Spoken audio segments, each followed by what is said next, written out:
Welcome to the heart and soul of Outdoors Radio. It's the Hooking Up and Tracking Down Show. In our 11th season, we continue to share facts and give advice on the great outdoors, where we never let the lack of facts come between us and a good story. Guys who are dedicated to helping you become a better outdoorsman. Your host, Gary McCoy, who's no stranger to the radio world or the outdoors, with a CMA to his credit for best personality. A well-accomplished outdoorsman who loves the thrill of taking a big buck or putting a bass in the live well. Mike Eccles, born and raised in Louisiana, who's fished and hunted his entire life and continues to chase ducks in the backwaters and pull bass off cypress trees. And the Boss Tournament Trail Director who runs the best team circuit in Louisiana. Steve Graff, raised in the woods and waterways of East Texas, a former Northwestern State two-sport athlete and tournament angler who continues to strive for big bass and winning stringers. And last but not least, Jay Watley, the brains and producer of the show who pushes all the right buttons, a man with unmatched talent who excels in making these guys look good and this show sound great. Now let's jump off the front deck and make the first cast with the boys who know it all, Gary, Steve, Mike, and Jay. Hey, it's Gary McCoy, along with the Ranger Daiwa Pro Staffer, the V&M bait player with her. Yeah.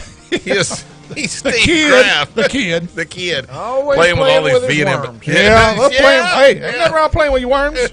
I got a bunch of them to play with. The old mud hen Mike Eccles is here, and what a show we got today. Hey, this segment is brought to you by Lake Fork guide Johnny Geis, Despino Jim South Tire, and Paul's Farm and Garden. For all your pet and livestock needs, go to Paul's Farm and Garden, North Market in Shreveport. And when I talk about a great show, we've got some really cool stuff for you today. Chronic wasting disease, back in the news in the state of Louisiana. They're talking about it again. That's on the way. Lake Fork guide Johnny Geis is coming up here at 11:30.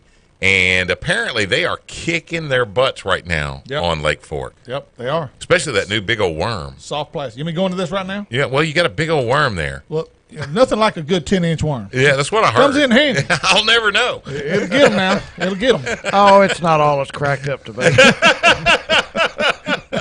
But this is the new 10-inch J-Mag. It was a hot item at ICAST last week, and it's also a hot item at Lake Fork right now. With it being that big, would you really call that a trick worm?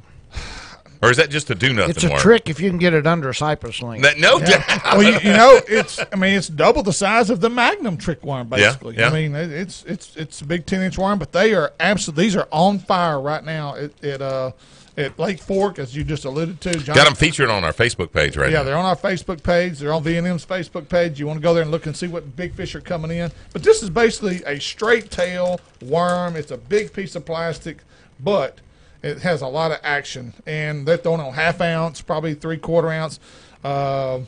Don't know if you would probably, you definitely, this wouldn't be a wacky worm, I don't think. I was just thinking. You could, I guess. Yes, I bet you could. And it'll catch big I bet fish, that sucker would pulse in like some muddy water. Well, it may be a piece of plastic. You ain't got to put no weight on that. Sucker's heavy. Yeah.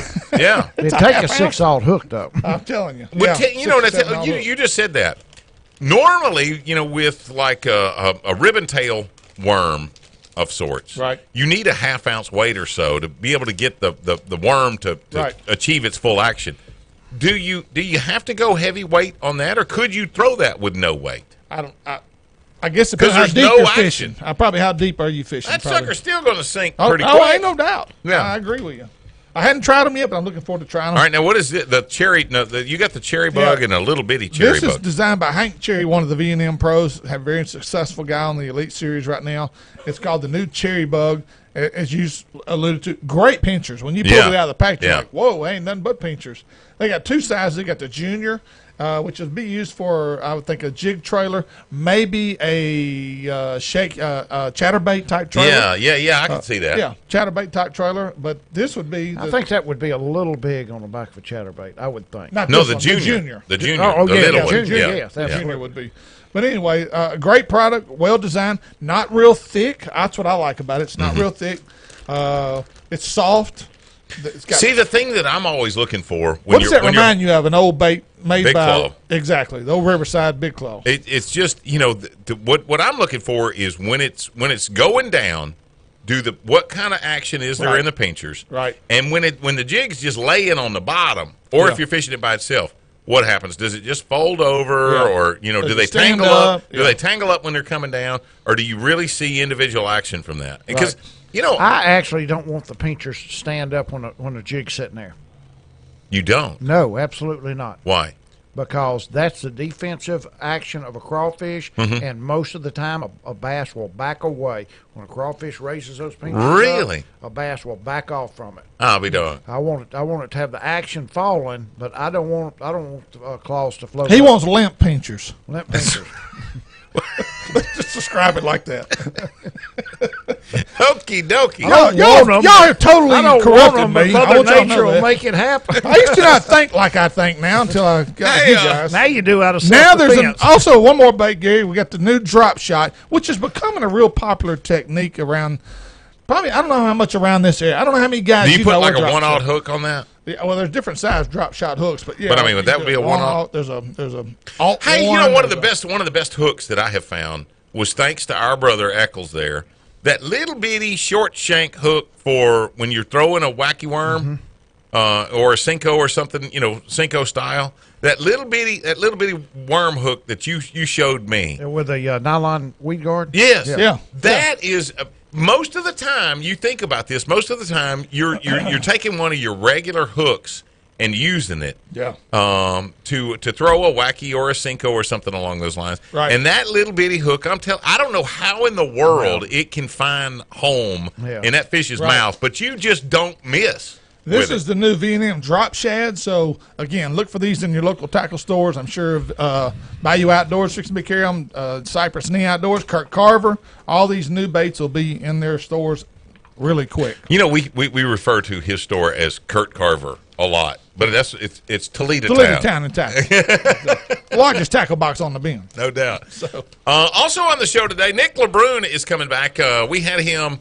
Was it right before he won the All-American? Yeah. So now, we had him around after he won. We're going to put him on. We're going to give him some really good luck now because he's about to compete in the FLW Cup on Ouachita.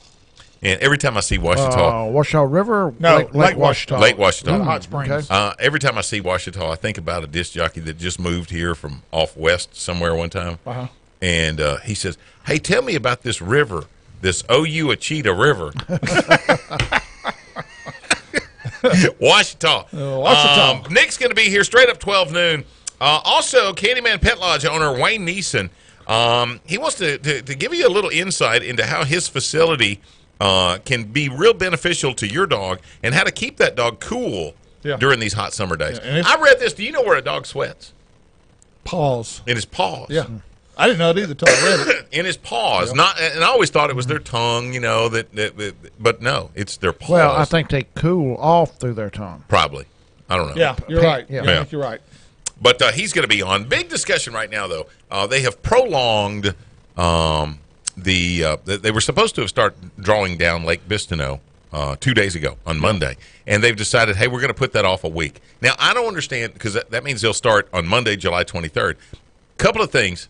I'm not quite sure that I understand why they're pulling it down this year with, Mother Nature just kicked Salvinia's Why butt. are you not quite sure? Because I'm 100% sure I don't understand what the hell they're doing. Well, I'm not quite sure. I know that they have had a plan in progress for the last 10 years, that they've been working this plan. With Mother Nature doing such a good job on the Salvinia this year, I don't know that I understand why we're taking away the recreation from Lake Bistineau when it's not there. I'm sure At the peak time of year. I'm sure that they have their reasons. But we got a text. We mentioned this last week, and Jeff Pate texted me, and it made perfectly good sense. And I think this pretty well agrees with what you're saying, Mike.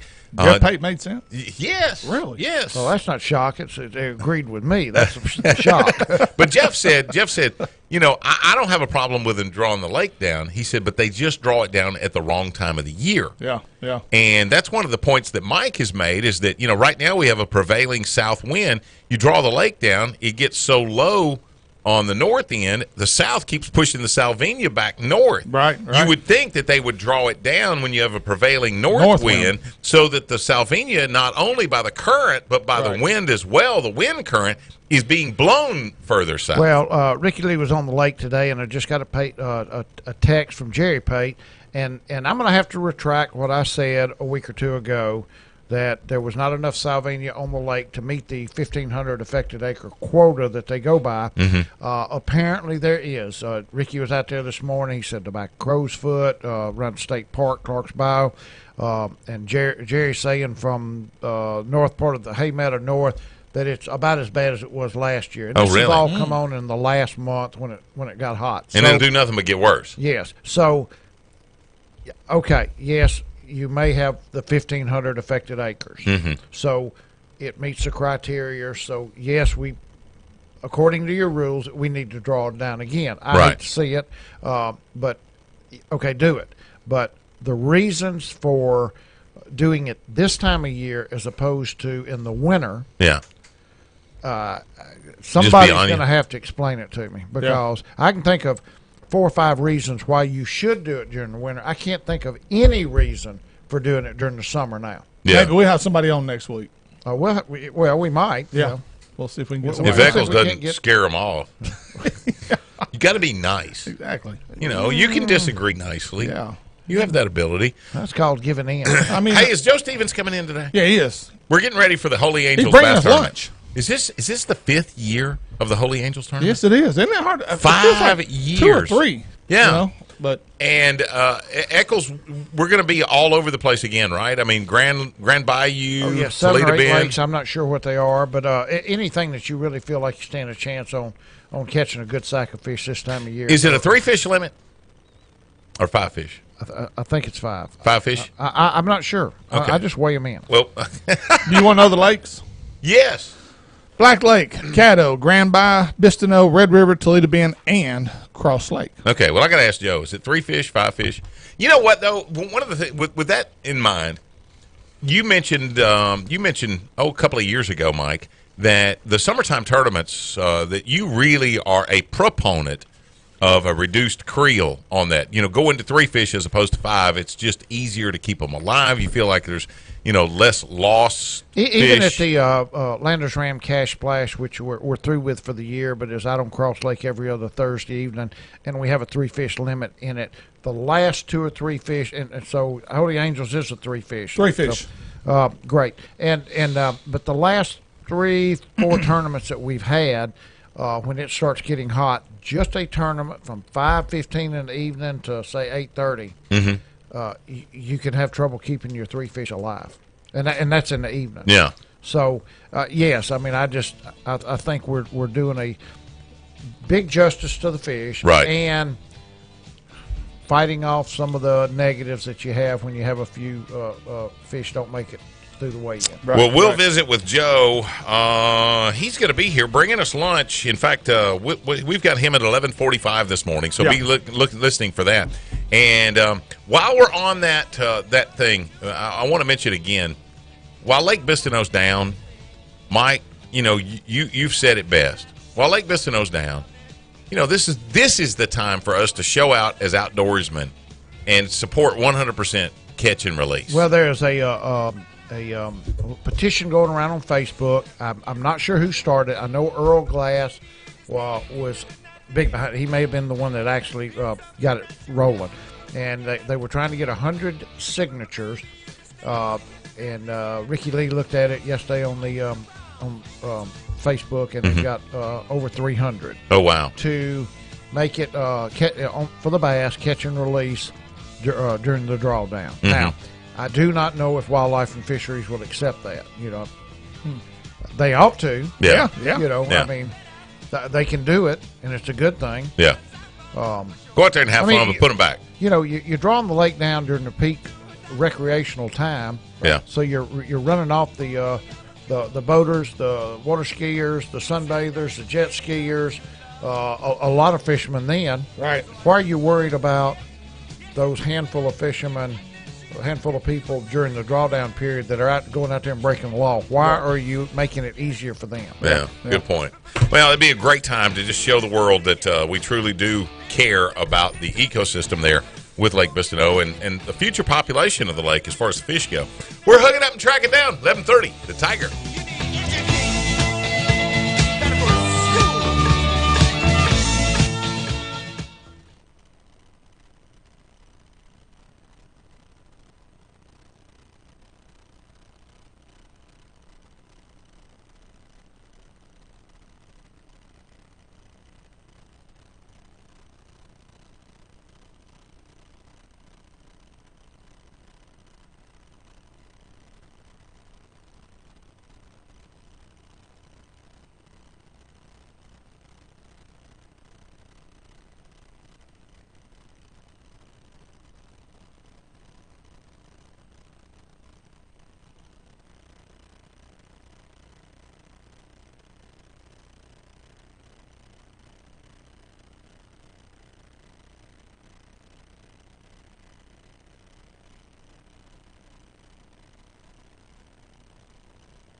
Hooking Up and Tracking Down is proud to be associated with our fine sponsors, Daiwa Samurai Braid, J&J Exterminating, Vietnam Baits, and Toledo Town and Tackle.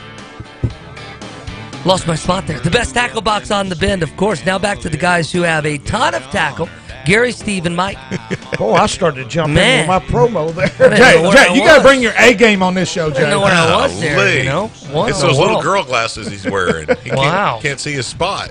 Speaking of your A game, CCA, Coastal Conservation Association, is always on their A game, and we are so proud to have them on board with Hooking Up and Tracking Down, protecting our coastal frontage and waterways all across Louisiana and all across the Gulf of Mexico and the Atlantic and the Pacific side now. Yep. They're just not the Gulf Coast. CCA is leading the way in coastal restoration, like the Floating Islands Project, a tremendous thing. Look that up on YouTube and watch what they're doing.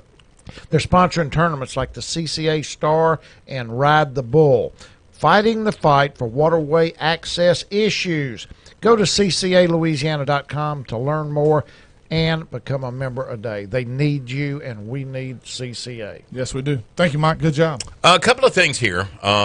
First and foremost, I just want to remind everyone, last week we had Danny, can't remember Danny's last name. McCormick. Danny McCormick on about the adversity that there is right now. Don't for forget the about Penny.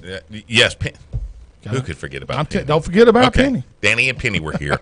And we talked about the adversity right now that they've got for federal government making the Caddo Lake National Heritage Area. Yeah. They're going to be having a big gathering on July 26th, which is 1 week from tomorrow. Thursday, on Thursday the 26th. And at this gathering, they're going to explain exactly why it is that they're opposed to this, why they feel like that this isn't a good thing for that 900 square mile area. Right. And I know that, Graf, you've done a lot of looking around, and really you've seen no issues at all with the Cane River National Heritage Area. I've done my homework. I am prepared today. And again, I'm not trying to say it's a good thing or a bad thing for cattle. I'm just going to give them the facts on Cane River Heritage Area and how it's impacted that area. Okay.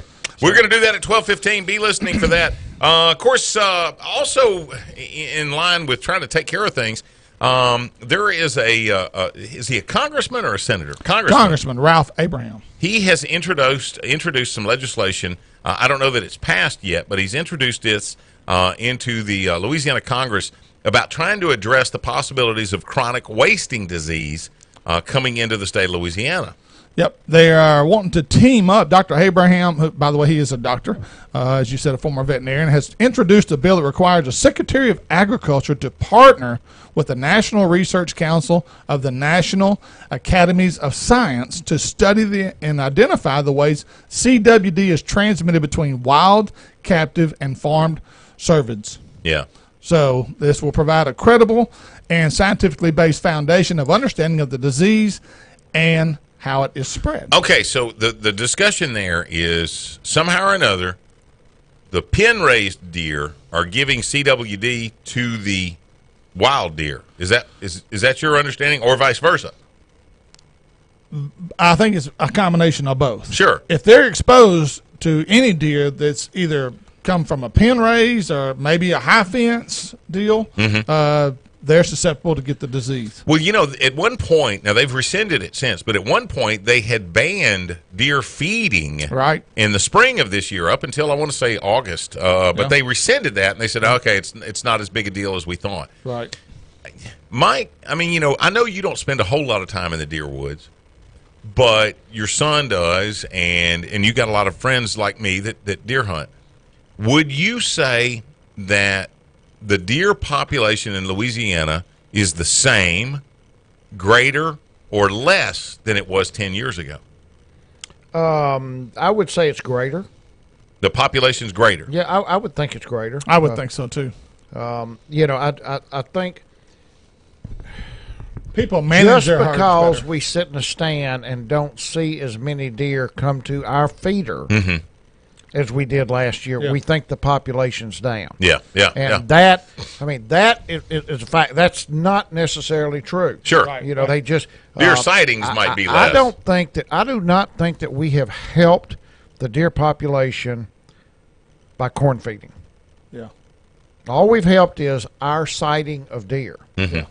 And I do it. I'd be lost if I had to sit in a stand. There wasn't a corn feeder out there. Yeah. I'd hunt just about 30 minutes every day. Yeah. And I'd go home. Yeah. But I don't think that we've done the deer population a justice, and I think that we have vastly increased the hog population. Through the corn feeding? Yes. Yeah. Yes. I actually had a conversation with the game warden this week. Mm-hmm. There's a I did too, but I was up against the hood of a truck. But anyway, he was talking about, in comparison, the philosophy of South Louisiana to North Louisiana. He said, Steve, they're totally different. Really? I said, when you talk about game management, deer herd man, he said, oh, totally. He said, if it moves, they will shoot it. They come from South Louisiana. So many tracks up here are leased by South Louisiana guys now. Yeah. And what they do is they come in and they hunt a place completely out. They'll shoot everything They there. shoot everything. Does, fawns, it does not matter. If it moves, it's going down. And they hunt a place out, and they don't renew the lease. They'll find another place. They go hunt it out. That's their philosophy. Really? Nor, he said, you do not want those guys coming up here next to your lease and leasing property close to you, because they will wipe it out in a year and a half. Really? He said, it's incredible. And he was a former game warden. Huh. And I was like, wow. Now let's say this, and I'm not saying you're right or wrong. I mean, I do agree that that it's possibly true. Years ago, I heard, and I've said this before on the show, Tom Borland came in, biologist for International Paper, and at that time he had worked in 6 or 7 southern states, and he said Louisiana by far had the worst attitude towards fish and game of any state he had ever been in. Yeah. Management practices? Yes. I mean, kill it. If it moves, kill it, catch it, skin it, eat it. If you can't eat it, kill it and grill it. Sell it. Kill it and grill it. And in defense of the state of Louisiana, which I will not defend Louisiana politics, but I will defend the people, we're one of the last states, probably Alaska, maybe a little more than us, one of the last states of the nation that has a population of people that had to depend on what they could catch or kill to live. Right. Sure. Right. And we've just not bred that out of our mentality in certain parts of the state. Right. I mean, it's not that there's Do you bad think people. isn't there a certain percentage of the population that's still that way, though? They gotta kill it or catch it? I mean, the problem has become so much of the property that generation of people are used to hunting is all leased out from under them now. That's what I see. That's why I think we're much better at managing our deer herds in North Louisiana now, because people get a tract now like y'all. Yeah. You manage that sucker. Right. Because that's yours. Yeah. That's it. That's it. It's like a rent house versus buying a house. Exactly. Yeah. Exactly. If you live in a rent house, you're probably going to tear it up. Yeah. Yeah. You don't own If it. you have to buy it and pay the note on it, Yeah. you have to pay the note. Yeah. If you live in an apartment and the government's giving it to you, let me back up. Yeah. If you live in a house or an apartment, the government gives it to you, first thing you're going to do is rip the screen door off of it. Yeah. Yeah. Yeah, you're right. So, but if I you have to disagree. make the note, you're going to keep it up. Same way with a hunting piece of property. Yep. See, because the reason why I asked that was there had been discussion of, potentially, a lessened deer herd because of blue tongue or Right. CWD or something like that. Though I don't think that even when they did that research piece, that there was any documented cases of chronic wasting disease in Louisiana, was there? No, zero survival. I know that there was some just on the east side of the river in Mississippi. Yeah, and East Texas. Here's my question to both of you guys. I find it hard to believe it's on both sides of us that we don't have it somewhere here in Louisiana. Because the deer populations on Toledo Bend and that Texas line, they cross over back and forth. Sure. Well, true, but you've got a higher density deer population in Texas and Mississippi. Yeah. Because you have more wooded property in those states. Yeah. Yeah. So you got more deer. I think the transference of CWD, correct me if I'm wrong, or if you're sure I'm wrong, it comes from crowding deer in. That's why they didn't want any feeding Yeah, going on during exactly. that time. So They don't that's want where it much congregates it's deer. more Kinda like the prominent- flu. More prominent in a high fence area. You have more deer in a per acre. Right. Yeah. That's More, true. where you might have 2 or 3 deer come to your feeder. You'd like to think you got hundreds of deer coming to your feeder, but Right. realistically, you may not have but 5 or 6 different deer coming to your feeder. Sure. Yeah. But in a high fence area, you could have 20, 30, 40, or 50 coming to one feeder. Yeah. So, But a place like Heartland 1010, CWD would just freaking devastate right. that place. But I that's mean, but that's the only place they're making them test. yeah. Yeah. Right. All right, so here's my question. If indeed there is the potential that something like this that could come in, wouldn't you think that? I mean, I can remember we were part of the old DMAP I remember plan. that. Yeah. Yeah. And we would have to remove the jawbone of a deer and keep them, and we turned them all Right. over at the end of the year, and they did studies as to how old the deer were and the sexes of the deer and stuff like that. You would think that as a whole they might have us, harvest. I don't know if they could find CWD through the jawbone of a deer, or if it would be another one of the organs or something like that. Right. But you would think that if they wanted to stay proactive in front of this, that they would institute something like that, and you had to turn that in. Do you think that'll ever happen to where they have a better sampling to find out, do we have that potential in the state? Well, I mean, I think we've got it. I think it's a fact we've got it. Yeah. I think so too. It's just not we're- as high as a So neighboring is it not state. that big a deal? I think it might not hurt to get ahead of it, but Yeah. personally, I wouldn't be against, as long as it didn't affect businesses, high fence where everything's contained. Mm-hmm. I wouldn't want to affect that at all. But I would be for, you can't start feeding your deer until October 1, and you have to dump your feeders by January 1. January 30. My deal would be, what kind of panic's going to set in when the first case is found? Oh, dude. I'm telling you. The day's coming. We've Yeah, already it's had coming. blue tongue here. Yeah, exactly. Yeah, the day's coming. And Well- it's funny, Mother Nature has a way of balancing out the food chain, Amen. Lake Fork Guide Johnny Geis. Yes, the man. He's probably on the lake right now. Probably We'll is. talk to him next. Hook it up, track down 11:30 at the Tiger.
go ahead and check out our website for news and info that's sure to make you a better outdoorsman.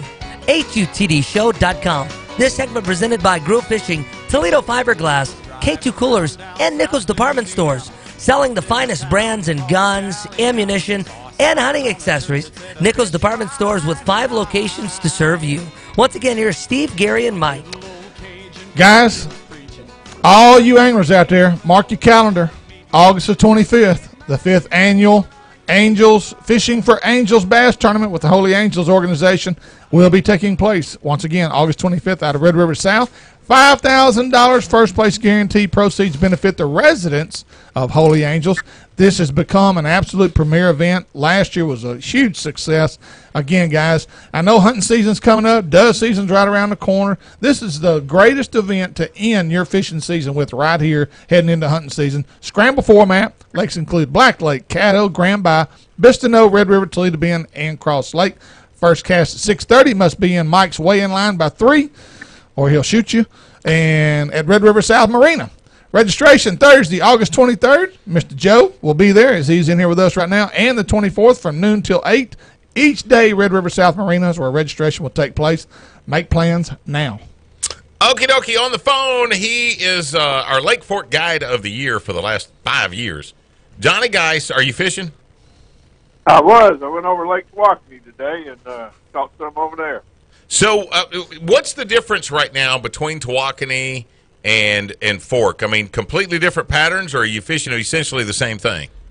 Well, obviously the species you go after is entirely different on Tawakoni, and the stripers bite real good over there right now. I've got a couple guide buddies that it's just amazing how many big stripers they're catching out of there about every day. And what's a big striper?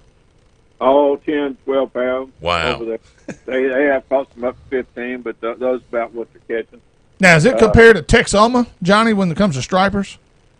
You know, day in and day out, I think Walkeny produces a pretty steady stream of fish. I know Texoma is probably the premier striper lake in this part of the country, but right. For Walkeny, it kicks it out, man. It's amazing how much bait fish I saw in that lake.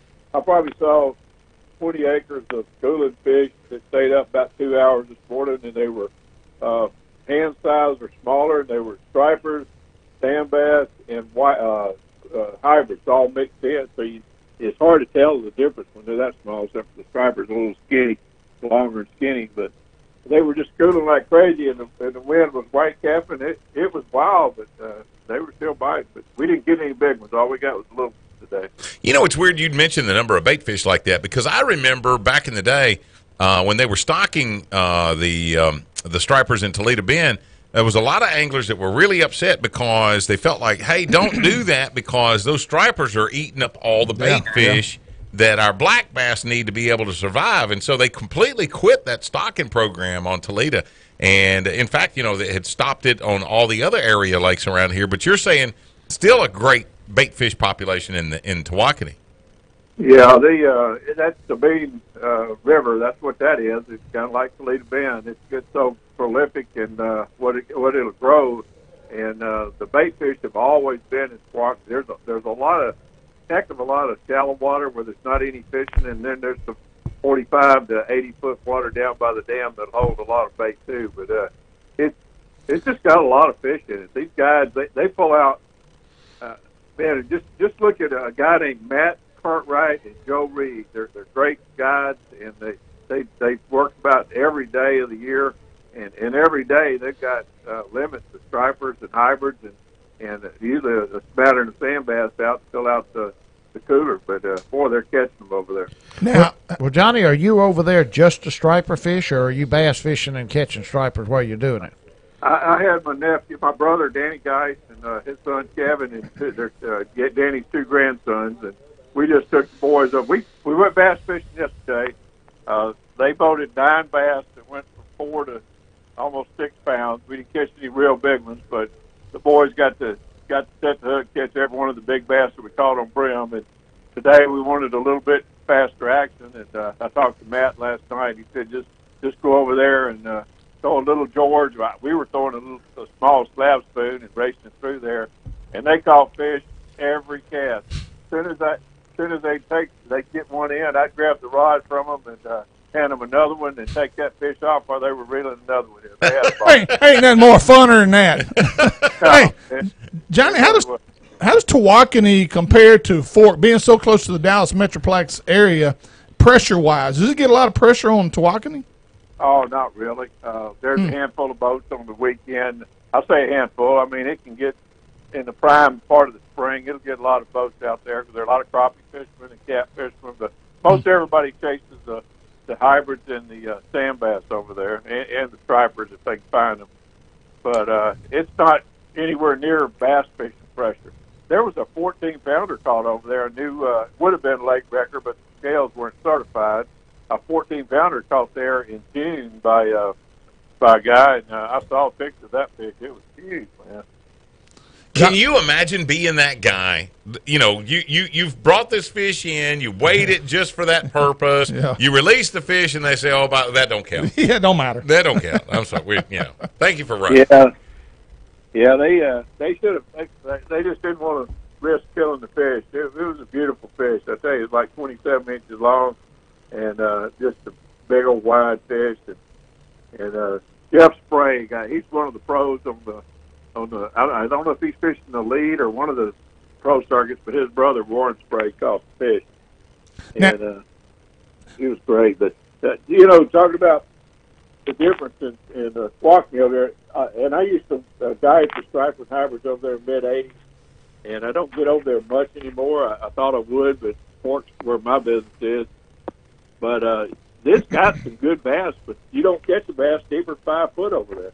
Those stripers and hybrids, sand bass, keep them. I guess they just, no matter whether it's dead of winter or the heat of the summer, you don't fish walking less than 5 foot of water for bass. Wow.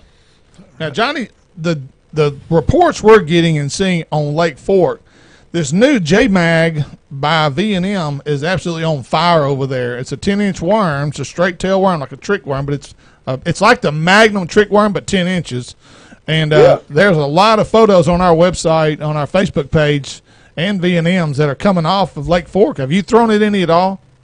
Yeah, I have. In fact, I was up in Arkansas last week in the sun, and I took it up there in Carolina rig, and we caught a bunch of good bass up in Arkansas. But when I'm on Fork this time of year, I'm putting the brim down on them, but I'm going to have to get off of it because they are kicking my butt right now with this J-Mag worm.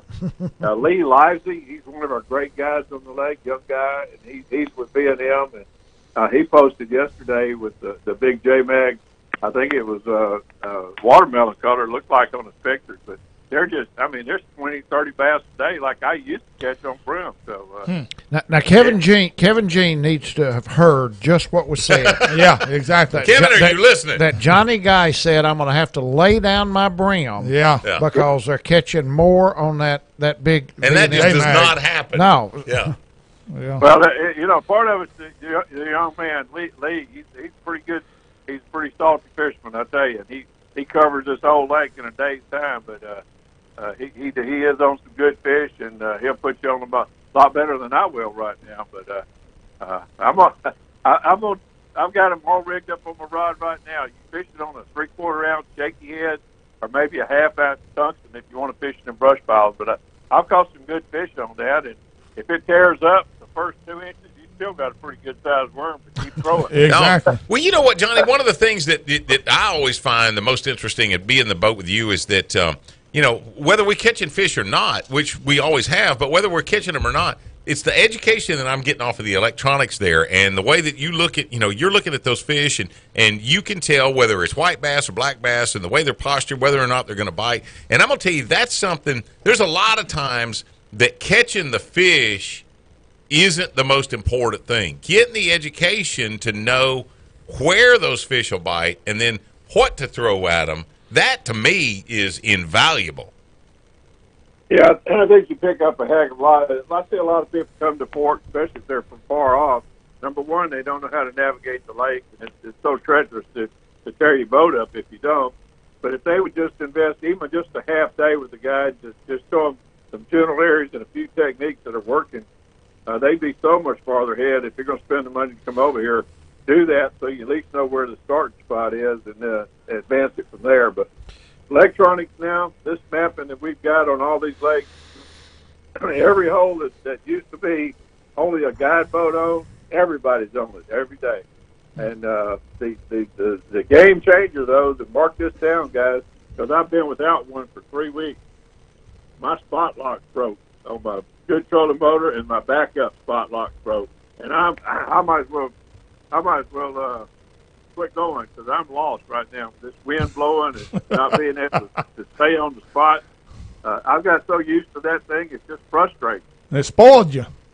It's spoiling you. I was trying to fish the underwater bridge yesterday. We were catching bass, and every time I could pull up and sit on it for just a minute, we'd get a bite. Wind would blow us off and take the pictures, take the fish off, and it's costing me business. So I'm looking right now to place an order for one and get back in the spotlight business. John, you're the first guy I've heard had a problem with what's gone wrong with it. Because I mean, I've got it on mine. I ain't had any issues up to this point. Something I need to be looking at or maintenance wise, or no? You got the Ultrex. I'm sure they're great. I've heard of a few little problems with them, but anything new in the amount of quality they're putting out, some of that'll happen. Mine was the old Ultera. Oh, okay. One that self-deploys. There's a lot of moving parts to that. Right. And in all honesty, after 3 years, as many times I've been up and down, it just wore life out. So it's really nothing there. My backup was old too. It's time for me to reboat. Hey Johnny, let's get down to something important. Have y'all had enough rain over in Texas that rice fields look good? Rice fields do look good, but they're sucking the water out of our reservoir. Tell them to stop. We've got a ton of flooded rice right now, and I can't wait till season starts. And we're going to limp through this hot August and catch a bunch more of these big bass. But I'll be glad to put the boat up for a little while and get up there and get through the woods, kill all the hogs we can find, and get ready for the ducks. Because it ought to be a good year for us. Well, Johnny, if somebody's wanting to take advantage of that and make a little ride, spend a day with Johnny or even a half day with Johnny Geis and learn about the lake and how to navigate and that kind of stuff, where to catch a big fish, possibly catch the biggest fish of their lifetime, what's the best way to book that trip with you? I like to just get a straight phone call, and the area code for my phone call is 972-800-3882. Call me at 972-800-3882. Like to do that. I've got a few more open weeks. I'm headed to Colorado to do a little bit of trout fishing at the end of this month or week, so get in a little cooler weather. But these bass have not all relocated out deep yet. Once we caught yesterday, we caught some of them in 14 foot, and that's what kept my big brim bite a little bit less than normal. And I think that's still going to happen because we've got some hot days to sit in this week, and that water temperature is 90 degrees yesterday. Okie doke, Johnny. Well, listen, of course, Johnny keeps that Facebook page updated. Just check that out, or his website, lakeforkbigfish.com. Johnny, guys, I know that as August approaches, at least you'll feel like that full migration is on, and these big fish are at some point going to really turn it on. I'm telling you, we can all testify. Oh, ain't no it's doubt. Unreal. It is unreal. It is unreal. Thank you, brother. We appreciate you. Thank you, guys. Appreciate y'all. Bye. And sit tight. He just brought us lunch. Yeah, I smell it. Joe Stevens is here from Holy Angels. Now I'm hungry. We got the Fishing for Angels, Holy Angels Bass Classic coming up August 25th. Joe's going to tell us all about it, hooking up and tracking down 11:30, the Tiger.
Make sure you check out our Facebook page, Hook It Up and Tracking Down Show, for some awesome information and great product giveaways.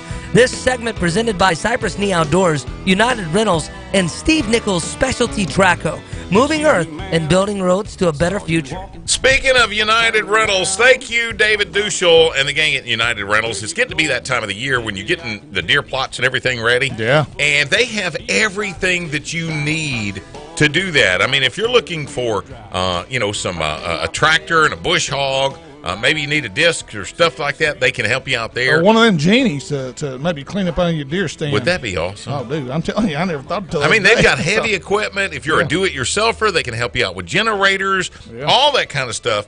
United Rentals also offers on-site services, repairs for customer-owned equipment, their own service mobile technician. Will they do my food plot for me? No. You said service. No. They won't service like that? No, I'll help you out. Okay. I'll help you out. Yeah, I'll help. Dino, that's the service mobile tech. He will actually come to your location. They are a forklift and man lift certification dealer. United Rentals of Shreveport. All the commercial guys are already using them. You know, the big contracting guys. If you need ditching equipment or anything along those, they want to let you know that they are also available to the do-it-yourselfer. Whoever you might be, if you got a little project, a big project, they can help you out. Call United Rentals of Shreveport's 318-635-6404. United Rentals of Shreveport. The job starts here. And Joe Reynolds, Joe Reynolds. See, I'm looking at Reynolds here. Joe Stevens is here. He brought lunch. Dude. Catfish. Did you catch that catfish? I don't understand why Jay's the only one that got his. Yeah. Oh, I understand why. Because we're talking, and it's rude. It's rude to let people know that you've got a big old golden catfish fillet in your mouth. And you think I care? Well, yeah, you should. I used to eat peanuts during my football broadcast. Yeah. Okay, peanuts. We're getting ready for the Holy Angels Bass Tournament. A scramble again this year, and we got a new player in the pile of Scramble Lakes. Yes, I had a Cross Lake this year. Why was Cross Lake not there before? Oversight. Yeah, basically. Okay. Slot Lake. Three fish tournament. Yes, 3. What's it going to take to win? I figure 16, 18. 16 to 18 pounds. You think the fishing is going to be that good somewhere? Yeah, Red River. Red River. 10 fish limit. What did it take to win last year? I don't remember. I was just fixed to ask Joe. I think it was 17, I believe. Holy cow. 17. We had 110 come in last year, I believe, didn't we, Mike? John Ryan, I think. And it come off of Caddo. Yeah. So what lake will win it? Oh, shit. I've give up trying to guess. I always think it's going to be Grand Bow. Yeah. Black Lake could be a player. Black Lake's. Can you fish black this year? Yeah. Okay. From what I hear, Black Lake's in great shape. Really? Yep. Okay, so 3 fish limit, and our goal is 100 teams this year. Well, that's my goal every year, but yes. We had 86 teams? 86 teams last year. Okay, so to get 100 teams, this means the world to an incredible organization. Because you're paying back a great amount, $5,000 to the winning team on that. Which, if I'm not mistaken, that's probably the highest paying tournament in the summer, isn't it? Oh yeah, as far as to the winners. Yeah, I think so. Yeah, if it's not a championship, it is. Yeah. And so you can at that point you stamped yourself as a real contender for that. To get 100 teams though, what does that do for Holy Angels? It's tremendous. Just like last year with the 86 teams that we had participate, along with our, the sponsors that we have, and with all the help you guys do to help us promote this deal. We wrote a check last year to Holy Angels for $20,000. Wow. What can they do with $20,000? It's every bit of that money except for 84 cents. 84 cents out of every dollar goes towards those individuals that are living at Holy Angels. It goes to their needs, whatever it is that they need. Yeah, 84 cents of that goes to the residents of Holy Angels. Wow. And it's I've enjoyed doing this so much. I try to stay out of the picture, during tournament day. This isn't about me. This is about, helping those people out. Sure is. Yeah. Now I heard you're going to have possibly a bigger tent this year. Yes, I know. Yes, we there was a little discrepancies last year on tent size. Where of course I don't know. I know Gary, y'all were out there last year. Weren't you? You know, we had a Duncan booth and a jump house, and we're eliminating that stuff. You know, because of the heat. You know, we don't want somebody to get out there in a jump house and get hot. So we're gonna use that budget money to add to a bigger tent. Yeah, I will say. I'll say this. You know, every year at Red River South during the weigh-in, that covered area over there by where Mike's got the scales and everything, that is the most popular spot. It's crowded right there. It's the only place I know you can sell shade. Yeah, buddy. Hey, me and Billy Phipps, I'm telling you right now, I mean, you know, we had our little spot locked up, and, you know, and Pete, God love him, he doesn't take up a whole lot of space. No. You know, my fishing partner, but I will say this. He can get under a mushroom. A big tent. That was not me, P. That was Steve. Wasn't even me. I'm kind of proud of you, Graf. That was a good one. Graf's going to go home and write that down. Let me tell you what amazes me, and it's not just I participate most of the time in the run for the Angels. Yes. Do not get me wrong. I'm not running. You know. Well, that's me and my wife. You know, we pay the money and we get a T-shirt, and that's as far as it goes with us. Yeah. But what amazes me is people like you, Ed Herring, Dave and Jenny McGrath, the parents, relatives of the residents at Holy Angels. I don't think I've seen another group where it's just not like, okay, here's my kid, take care of them. Yes. It's the hands-on participation from the family towards the residents. Holy Angels is just heartwarming. Yeah, and it takes the village to raise those kids. Yeah, and it's an educational place. I mean, anyone that's never been out there, I mean, you ever have an opportunity to go out there and just see what they do with those, you know, people, and they go to classes.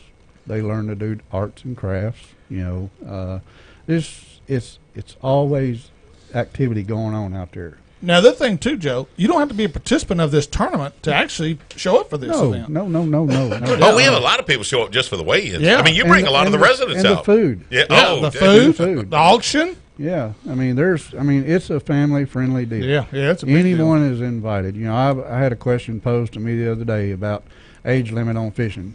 Anybody can fish as long as they're with an adult. Yeah. You know, and you know it happened to be a father-son team, and you know that's fine. We'll take anybody as long as they're legal, you know, to fish. Right. $200 entry fee, 2-man team, 3 bass limit, scramble tournament. Now, when you pay that $200 entry fee, that includes 2 armbands that grant access to the all-you-can-eat food and family fun day activities.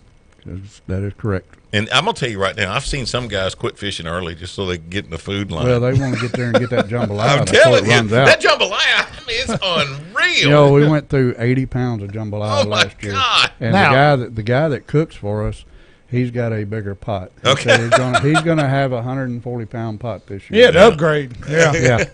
Now, if you just want to come out, for how much can you buy an armband? $5. $5. Yeah. And that's all you can eat. That's all you can eat. Best $5 you ever Now, spent. You're gonna have hamburgers, hot dogs, Yeah. fish, jambalaya, barbecue sandwiches. You know, And you can watch me and Pete win. exactly. See? Now, see if somebody like if his wife has a birthday or they got an anniversary Oh, yeah, I'll that take day, you to dinner, baby. $10. $10 you can Don't take tell her her. and All out in. to eat. Don't just tell her you're going to a big party at Red River South. That Yeah. you're having a birthday party for In her honor. Yeah. Yeah. And you want to feed. Everybody. See in how the me and commu- Eccles got this figured out, baby. Everybody in the community invited. Yeah. Correct. Yeah. Now, I'm going to tell you something else. You talk about out at Holy Angels, what all they do. There's not a better place to go buy a pan of lasagna than Holy Angels. Oh, I forgot about that. Oh, my God. They sell it? Yes. Try Yes. their cookies. Cookies Really? and lasagna. Yeah, frozen Yeah. frozen pan. Yeah. Yes. It's as And good they're as it also gets. they have Angel Works over there also, where they sell all their arts and crafts that the Yeah. residents make. Right. It's all sold there. I mean, everything that Lisa Probably our like daughter Christmas buys. ornaments, stuff like that. Well, just different things. Prayer plates, prayer sconces, and stuff like that. You know. Hey, we got the live auction this year. What's that? This says there's a live auction. Every year. Okay. Yeah. I didn't see what was at the live auction last year. What have we got this year?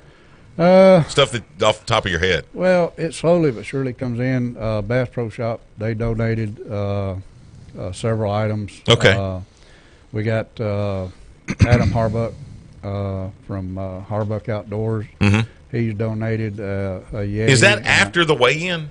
Well, actually, the way it's played out in the past, Gary, is once the final tallies are in and Mike and them start working on the checks, once the final weigh-in. So for that 2 hours while we're waiting. Well, we start the auction then. Okay. And then when Mike is done. Oh, we got plenty of time. You could do 4 or 5 auctions. When Mike is You're done. not. I don't give a rat, but you're not making very many points with Charlotte. I'm just playing. Yeah, but she doesn't know that.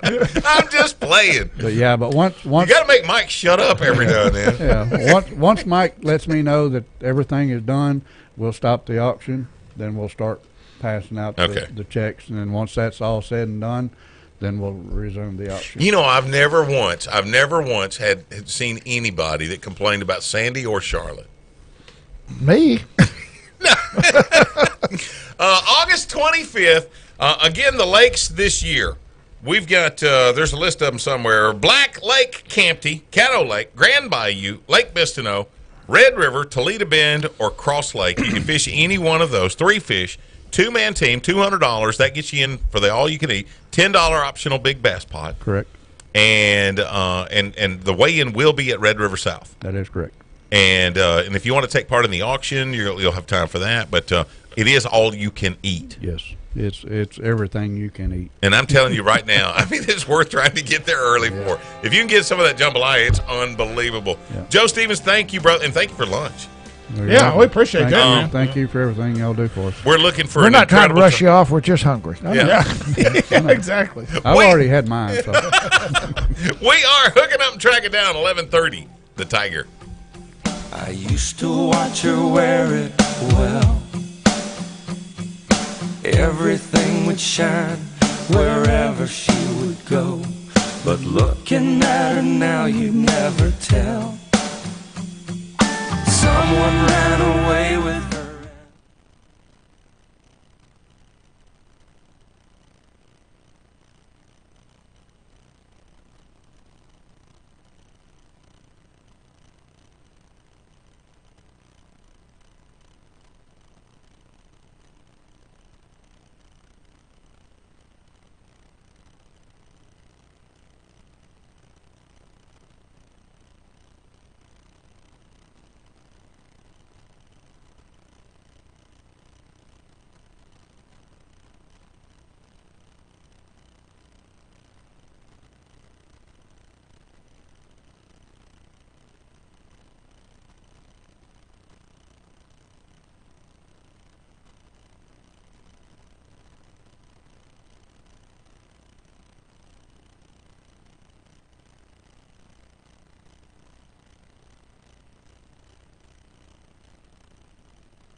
Welcome to hour number 2 of the Hooking Up and Tracking Down show. This segment presented by Stingray Line Cutter, Despino and Jim's Big South Tire, and the Red River Waterway Commission, dedicated to recreational and commercial expansion along the Red River system. Hey, if you're looking for a place for man's best friend, how about a first-class kennel? Owner Wayne Neeson has a place for you. Candyman Pet Lodge, right off Greenwood Road, out here west of Shreveport. Offers both inside and outside facilities. And one-on-one dog training available as well. And he's going to come in today and talk about some training as well as how to keep your dog cool in these hot summer days. And by the way, the temperature is going to reach 100 this weekend. Grooming and bathing available. Special place for a man's best friend. Again, located just off the Greenwood Road, west of Greenwood, Louisiana. Call 903-766-DOGS. On the phone with us, 2018 TH Marine FLW Bass Fishing League champion. That's hard to get all that out. Yeah. And the Shreveport resident, Nick LeBrun, getting ready for the FLW Cup on Lake Ouachita. And, Nick, before we actually talk fishing, I want to talk about the important stuff. I just got a text a minute ago. And, dude, I didn't think I could be any prouder of you. But I just got texted that you just got baptized. Hey, that's right, Gary. That day, along with the Sunday prior to that, has been the most important of my life and has transcended any tournament win or big bass or big stringer. It's just amazing. It's life-changing. That's what happens when you come on this show. See, I'm telling you, we'll show you the glory land, baby. No, that happened in spite of him being on this show. Yeah, it was. It's special, you know. I'll talk about that as much as I do fishing now. So that's awesome. Okay, so are you at Ouachita now, or are you here in town? I'm on my way. I pulled over around Hope to talk to you guys. Okay. So I'll be up there this afternoon, and I'll be there until Saturday. Goes off limits on Monday and opens back up for official practice on the 5th. So I'm just kind of getting in one more little stretch of pre-practice in this week. Is this going to be outside your wheelhouse with what you'll have to do up there to win, or is this kind of reminiscent, you know, the style of fishing on Ouachita with maybe the south end of Toledo? It's going to be a little bit of both. There are a few little patterns that I'm very confident and very comfortable doing, and things that I kind of feel like I know how to do better than most. In the same sentence, I'll tell you that there's going to be a few other patterns that I'm really having to kind of brush up on and study and get a little bit of advice from some awesome anglers that do a lot more, and so it's going to be a little bit of both stuff that I'm real comfortable with and stuff I love doing, and then some other things that not my favorite, but hey, if it will put me in position to win, then hey, I'll do it. Certainly. So. Yeah. Nick, what has come into play the last 2 or 3 years, a big technique, is the drop shot. And I would think that would be something that you will definitely have a drop shot rig on the front deck of your boat for this next event. No doubt. Well, can you win it on a drop shot? I can't win it on a drop shot. I think there are probably some better versed anglers that are more comfortable with that in the field, that their drop shot is like my slip and stick with, 60-pound Versa braid. So I feel like I can't win at doing that kind of stuff, Steve, but there are guys that could because they've got the mindset of it. I'm definitely going to have one out, and I have caught a few decent largemouth keepers on that in pre-practice. But I think that's going to be a filler for me. I think that may be a thing where, hey, I need one more fish, and let me be conservative and go and get that done right quick. That's not going to be something that if you were to see me make the final day cut, it would be doing other things. Not, he all 10 fish he weighed in is on a drop shot. That would be highly unlikely. Well, Nick, is two things. First off, is there any deep grass on the main lake? Yes, and we all have a different definition of deep, but I'm finding a little bit of grass in 10 to 12 foot, and I can only get bid in a very few select setups of that, and that's kind of some of the things I'm kind of really dialing in on. But to answer your question simply, yes, there is some kind of offshore grass, and I don't really know if it's going to be a major player yet, but I will be anxious to see if it's kind of grown more or gotten set up any better. Okay, main lake or up the river or a combination of both to win? I think it's going to be a combination. I think the guy that wins this Four-Sail Wood Cup or FLW Cup, I think he's going to have a really good day. It may be day one or day two, but he's going to have a 15 to 17 pound day, and maybe even more than that, and then he's just going to survive the other days. And I think that survival part is going to require, a little bit of running around and kind of being versatile and making some decisions on the fly.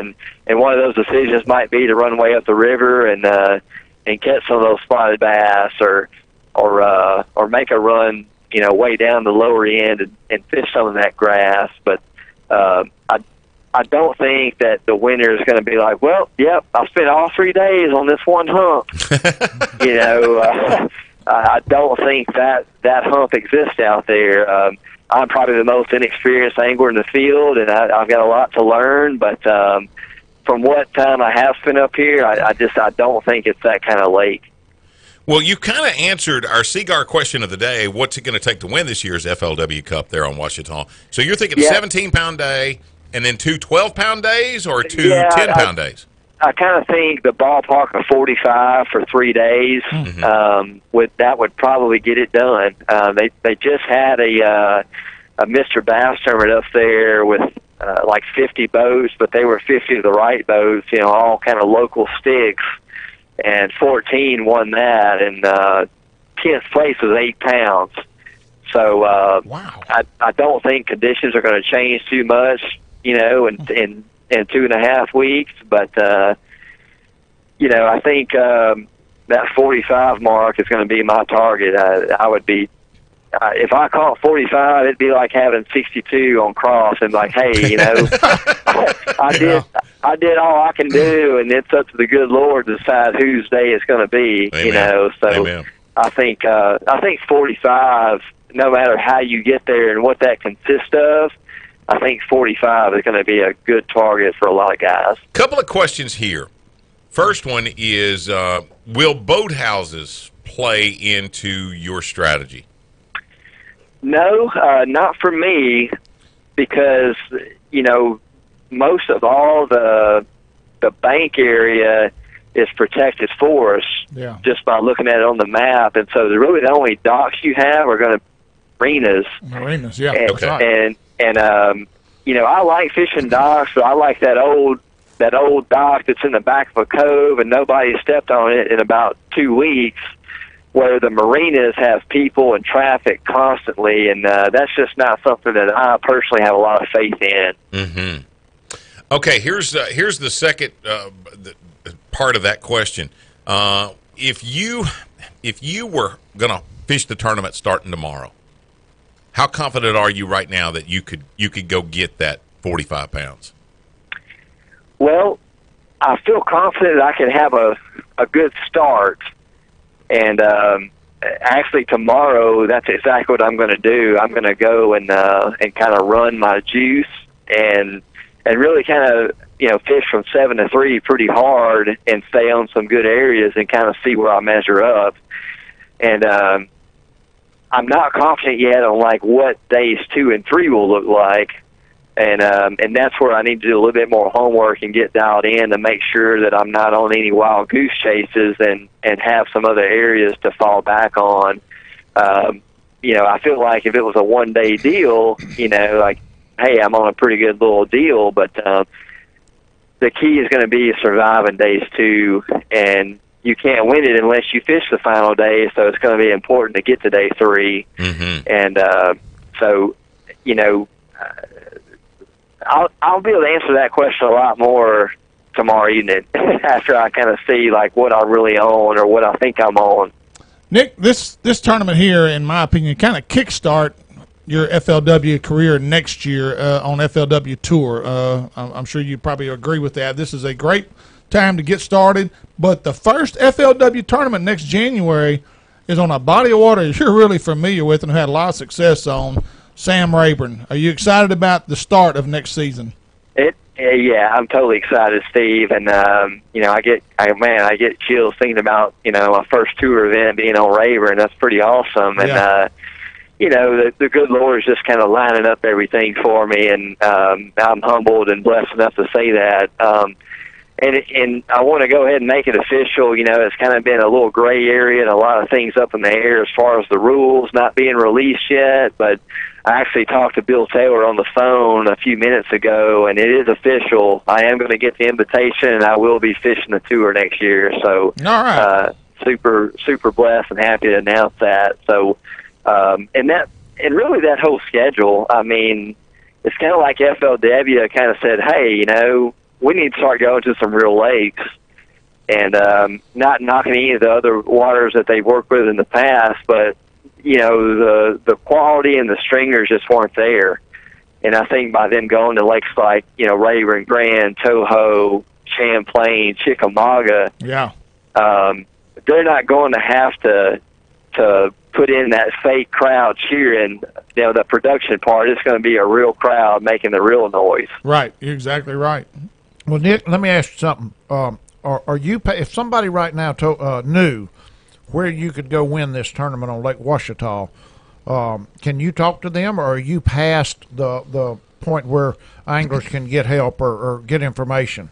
Right now, I can still get info. It's under what we call restricted access, and that just simply means I can't be on the water with anybody. I can't hire anybody. I'm not that kind of guy. I would never hire anybody anyway, but I just can't have on the water help. I can still get phone help and, you know, and still talk with people and get information, but it just can't be on the water. So. And that ends what, Monday? That's correct. Ends Monday. Well, just so you know, I don't know anybody can help you. I was just asking a question. Well, I was hoping I'd get a phone call, but obviously I'm not going to get a call. Well, you know, this is something that also hits. You know, there's a lot of people who are aspiring big time FLW or BASS tournament anglers out there, and this will kind of hopefully answer a couple of questions for them. You know, it's always said you got to fish the moment. You fish what's happening right now. However, you're taking this last little bit to go get in one more little stretch of pre-fishing. What's the rationale behind that? Why would you spend so much time pre-fishing if it's so necessary to just fish the moment? Well, the key is you have to fish the moment, but you've got to make sure that you're in places that are going to create that moment. And, you know, there is still a lot of luck in fishing, and people will kind of argue that. But you still have to do everything you can do as an angler and as a competitor to make sure that you're going to be in position to have those lucky moments. Amen. And to make those on the cuff decisions. You simply just can't say, well, you know, I'm just going to fish the rocks on the dam all day, and you know, and man, I'm just going to make decisions on the fly and stick with that. Well, you know, that may work for some people, but in my eyes, you know, I know that this is going to be a tough tournament, and it could possibly be the biggest tournament of my life, and I may never qualify for the Cup again. So I'm just not leaving anything to chance. And you know, if I do finish in last place on August the 10th through 12th, and I'm not going to look and say, man, I wish I'd have made one more trip up there, or I wish I would have went and ran all the way up the river, or looked at that pocket or this pocket. So. To me, I'm just trying to kind of create my own luck and create those little moments that I can capture and just be in position for that, Gary. Amen. And, you know, that's something that I've tried to instill in all three of my sons. There's going to be enough people in this world that outthink you, that outpromote you, that can do things a lot better than you, but don't ever let the reason that you lost be that they outworked you. And that's what makes us so proud of you. That, you know, you're not going to finish in last place because someone outworked you. That's right. And a prime example of that was All-American. I know that me and Randy Deaver both had the desire to win and put in more time than anybody, and more hard work, and more, you know, thoughts and scratching our head than anybody. But in the end, you know, the good Lord decided it was my time, you know, and Randy, like Mike said the other day, you know, Randy didn't lose that tournament. It was just my tournament to win, but he still did the work and put himself in position, you know, but sometimes the good Lord decides how the result's going to go, and that's exactly what happened. I've always said the luck part comes in after you've hooked up with the fish, getting him in a boat. That's when the luck happens, or bad luck. Yeah, you know, it's like, you know, if Uh-oh. No, we lost. No, oh, there he is. To a single and makes one. That satellite up around Hope, after, Arkansas. and it come. Well, yeah, that was lucky that he finally got it in the net, but it wasn't luck that he knew to go to that tree. Amen. Exactly. Nick LeBrun, good luck while you're pre-fishing this weekend, and know that there is nobody supporting you any greater than we are right here at Hooking Up and Tracking Down, and wish you nothing but continued success, not only with the Forest Wood Cup, but with the entire circuit next year. I mean, this will be huge for us, and we're going to have a local boy amidst all of the big-time anglers. So good luck, and once again, you know, how impressed we are that you took your Christian relationship to that next level. And thank you, Gary, Mike, Steve, you guys. Man, I can't thank you enough. I appreciate you having me on. Nick LeBrun, when is the FLW championship? The first weekend of August. Okay. Yeah. So, I mean, he's close. It's fixing to happen. Yeah. It's fixing to go Excuse down. me, second weekend. Second weekend of August. Second weekend of August. August 10th through 12th. Right. All right, brother. Good luck with that. Okay. And we certainly wish you the best. We are Hooking Up and Tracking Down 1130, The Tiger.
Welcome to Hooking Up and Tracking Down, 1130 The Tiger. It's Gary McCoy, the Ranger Iowa Pro Staffer Steve Kraft, the old mud hen Mike Eccles, but that ain't it.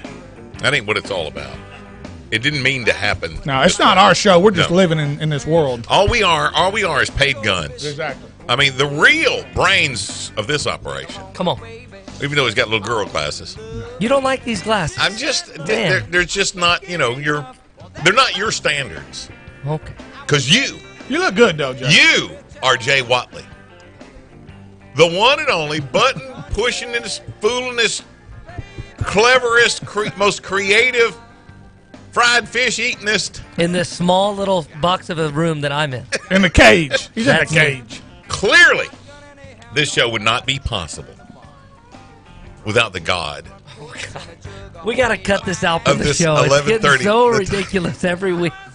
I'll change it for August. Hey, I'm telling you, he's got the belt. Yeah. You know the old Mid-South Wrestling. They give you that belt. Yeah. He's got the belt. I do have it. I'm telling you, he's got I mean, there is no greater. Makes this program exactly what it is. Don't we have something to talk about here? We do. Okay, let's do this. He's Jay Watley. Okay. Segment brought to you by Iowa Rods and Reels, Rayburn Country Resort, the Jay Watley Fan Club, Seagar Fishing. They're in there. You can see that's in the script. Seagar Fishing Line and Bayou Outdoor Supercenter, bass or ski boats, campers or motorhomes. Bayou Outdoor Supercenter has it all, and Jay Watley will be making appearances each Saturday. Yes, he will. For the duration of the now fall. wait a second, Gary. You're the Locals Love Us champion this year, so why don't we pat you on the back? Barely. Why don't we pat you on the back here? Hey, there was an old lady in Cedar Grove that voted twice. All right, Mike. We're getting a time of year where a lot of the guys are winding down their tournament season. They say, I'm fixing to clean my boat up, and I'm going to sell it, and I'm going to get me another one. Yeah. So if you're going to do that, you're going to find a ding, a nick, a scratch, or something like that on that. Toledo fiberglass in business for 36 years. Fiberglass repair and restoration if it's been fading or something. Home of the Gorilla Hull with a lifetime warranty. They're a Humminbird and a Minn Kota dealer. They're located just west of Toledo Town. That's Kurt Carver's store. Yep. How about that? On Highway 6 in between Toledo Town and the bridge. To learn more, to go to ToledoFiberglass.com. And you know what? One of the best things about Toledo Fiberglass, you've been there, Graf. Oh, I've been You've been there, Mike. A lot. Insurance claims. Yeah. They know how to work all of that. Oh, yeah. I mean, they can help you navigate through that because, there's times when you've really boogered up that boat. Yeah, they get you a new boat. And, help you get that Gorilla Hull put on there so maybe don't have to worry about that anymore. So right. That's one of the biggest advantages of dealing with somebody who's been around for that long. Right. Okay, I want to preface this information before I get started here. This is information. I know we're talking about the Caddo Lake Heritage Area and all the hustle bustle going on around this situation. People of Caddo Lake, I want you to listen to what I'm going to say today. I'm not saying I'm for or against. I'm just letting you know the positives of what I have seen. I actually did some research. I sat down with the director of the Cane River Heritage Area this past Thursday, and she gave me some great information. Absolutely I asked her personally, is there anything negative associated with this situation? She said, absolutely nothing. It has been nothing but a blessing for the city of Natchitoches and the Cane River area. Here's some facts. Number one, Natchitoches Cane River has been a heritage area since 1994. It takes in over 116,000 acres. Parts of the area are a national park system like Oakland and Magnolia Plantations. Places like Melrose must be must be approved in order for their property or signage because it is privately owned. And I'm going to give you an example of that. Y.E. Tittle has a place on Caddo Lake. Everybody knows you know Y.E. Tittle is, don't you? The old legendary quarterback. He played with Archie Bunker on... Well, yeah. Oh. Yeah. Y.E. Tittle's a legendary NFL quarterback, and he's got a place on Caddo Lake. Well, if that was registered under the Homes of Historic Registration, they can put a sign in front of it saying, hey, this is the former home of Y.E. Tittle, NFL quarterback, blah, blah, blah. But the only way they can do that, they have to have the Tittles family approval to put that sign up. Even though it's heritage area, they still have to have the homeowner and private landowners' approval to make that sign and put it up. Number 4, since 1999, over $5.2 million in funding has been awarded to 275 projects on the Cane River Heritage Area. There has been $37.4 million in cash and in-kind support from local partners like the Cane River Creole National. Are you fixing to read all of these pages? No, it's just one. Oh, okay. But this is very important stuff. They need to hear these facts. I've already talked to Penny, and she was very surprised at what I had to say. So anyway, this is stuff we thought we needed to get out there. Cane River Heritage receives... At the Natchitoches Cane River Heritage, they receive $591,000 per year strictly for marketing, promotional materials, an office building, staff, and staff salaries, along with any new projects. Example, the restoration of downtown Cane River area. Grants for this project came from the federal government, but in partnership with the city of Natchitoches and the Cane River Waterway Commission. The Cane River Heritage Area paid for the architectural fees and plans for that project. Basically, for every dollar raised by the local entities, the government will match that amount, dollar for dollar. So that's a huge plus. Of the $591,000 received each year, Cane River Heritage has 3 years to use that money, or it goes back to the federal government. No stockpiling of funds is allowed. They can use it for any kind of restoration project, preservation project, materials, homes, roads, whatever. In terms of board members, which was one of the questions, who's going to be the board member? Who's going to select these people? Well, initially it's selected by the Secretary of Interior and made up of local people. Natchitoches switched over to being a nonprofit organization in 2010 and now has only 7 board members that make up the entire, the entity is made up of local land, business, and regional entities, period. No state congressmen, no Baton Rouge people, no federal government Washington people. It's local people. This program is nothing more than a marketing, promotional, restoration, and enhancement of the Caddo Lake region. That's what this program is for, Caddo Lake. Example, 83 historic areas in Natchitoches.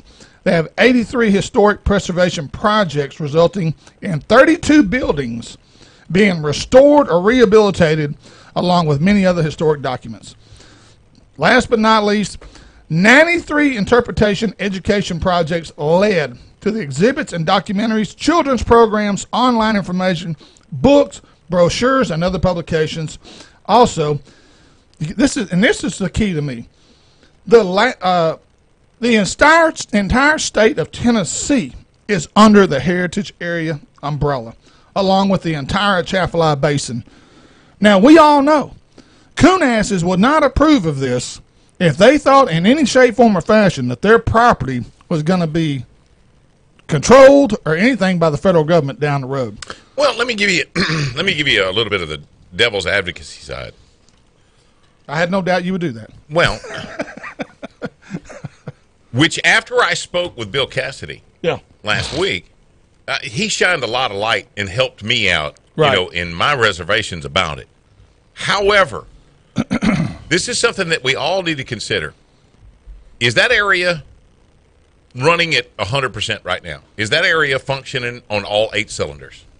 Is that area achieving all that it can achieve in its present status? You know, Caddo Lake. Caddo Lake area. Yeah. If it is, why in the world would you invite the federal government to the party? Yeah. Why would you want any possibility of future restrictions or anything if you feel like I don't need them? Right. You see where I'm at? Question. If you don't need the funding, the matching funds for the projects or anything, if you don't need that, then don't vote. Why would you ever? Well, you don't get a chance to vote. That's another thing. That's true.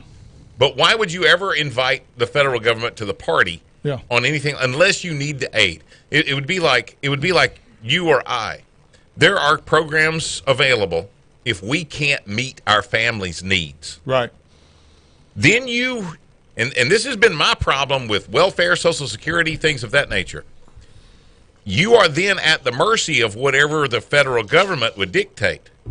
And my problem has been that the federal government hasn't dictated enough for you to be eligible for welfare or something along those lines. Right.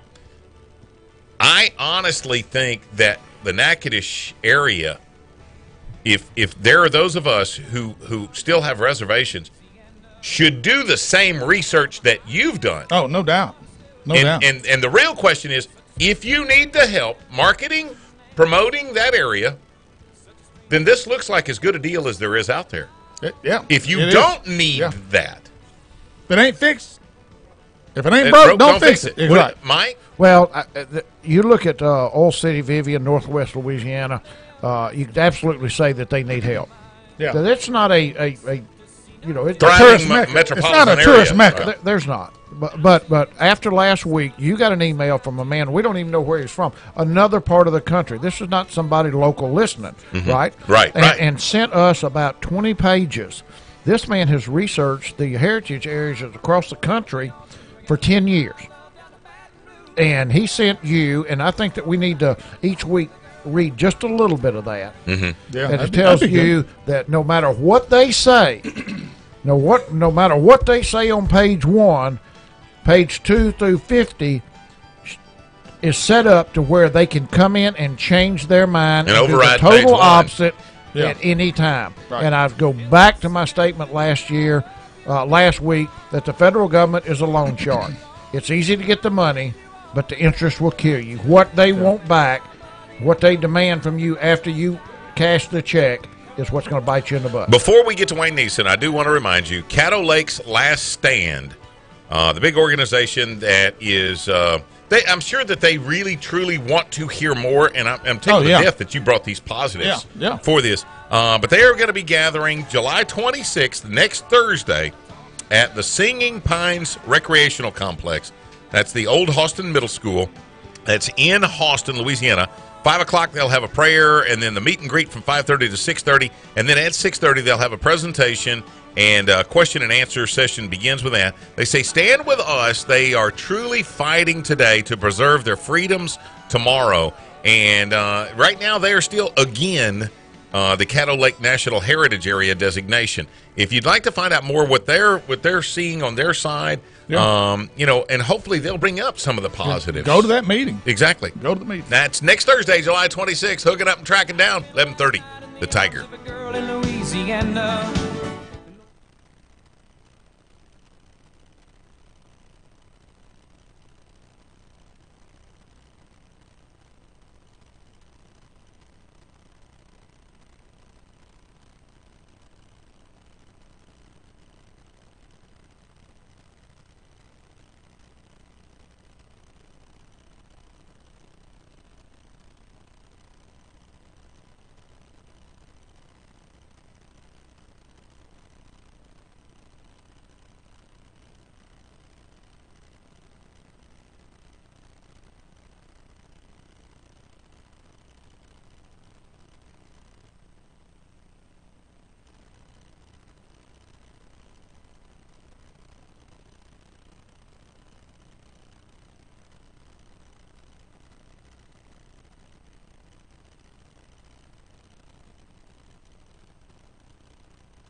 Missed a segment of today's show? You can always check us out Saturday mornings at 6 a.m. here on 1130 The Tiger for more hooking up and tracking down.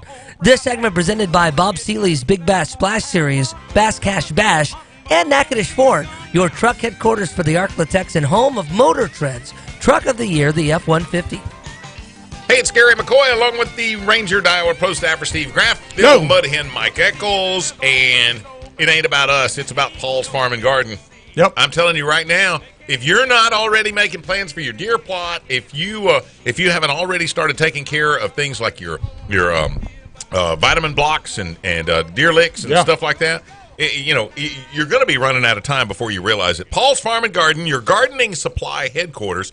Fertilizer, pesticides, plant food, anything you need to make your garden grow. And don't forget about those food plots. They carry several different types of products that will keep your deer herd healthy. Proud dealer of Purina products, Paul's Farm and Garden, North Market in Shreveport. There you go. On the phone, Wayne Neeson, Candyman. What are you doing, brother? Trying to make a living, buddy. How about you? You know what? If I got to do what... Well, in your world, you get to do on a daily basis what you love the most, and that's spending time with those dogs, training dogs, and boarding those dogs, and watching other people, the joy, that you've been able to help them accomplish with their animal. If I loved hanging out with these guys like you love hanging out with those dogs, I'd have it made. Yep, about 30 years now. I love the animals. There are times when I prefer dogs to people, quite frankly. Wayne, real quick, let's go into your facility and what all you have to offer. Well, my facility is a 36-dog boarding kennel, bathing, etc., that is located on 50 acres of rolling hills, 5 ponds that I spent about 7 years developing. It is a fully insulated facility from shot foam on all the walls when I built it. I built it really basically on something that I would want my own dogs to stay in. And so I insulated with foam the inside walls and the inside the roof line. And it stays a constant during 100-degree weather, 78 degrees, which is pretty remarkable. And during the wintertime, it stays a pretty constant 68 degrees, regardless of the weather outside. So, as a matter of fact, I've received what they call an Energy Star federal savings when I applied on my taxes. That was good. But more than that, it's applied a healthy atmosphere for the dogs. Now, in the back of the kennel, in the end of the rear high, I have a huge exhaust fan that changes the air out 11 to 15 times per minute, which we know in the dog world that a lot of airborne diseases cause a lot of problems. So you want to keep that air clear and clean all the time. The other feature is that I put a septic system that is the same as you would have in your house if you lived out in the country, that every individual, all 36 runs, have their own septic system, their own drain system. and all goes into a septic system, just like your home would if you were. Wayne, did you teach those dogs to use the toilet? That's exactly right. Okay. We teach them to go, I guess you might say, but I'm glad you brought that up, because they're brought out so frequently out of the runs and aired in that acre airing yard that they really don't do their business for the most part in their runs. They use it outside because they get opportunity to go outside. Or then I may be just fortunate enough to have dogs in the kennel that have been trained properly, had good owners that aired them at every opportunity when they were puppies. So whichever way, I appreciate it. Well, realistically, Wayne, anybody that's going to board a dog, we're going to go on vacation, we got to go out of town for something. I'm going to take anybody that's going to do that, pay money to board their dog, has probably spent time to housebreak their dog, and that's not going to be a problem with them pooping inside the pen. Right. Yeah, as long as they're aired frequently, that's the key. And what I do is when I bring a new dog into the kennel, what I'll do is I'll ask the owner to come in. We'll fill out the necessary paperwork. They have to have the shots, etc., of which is very important for the protection of all the other dogs.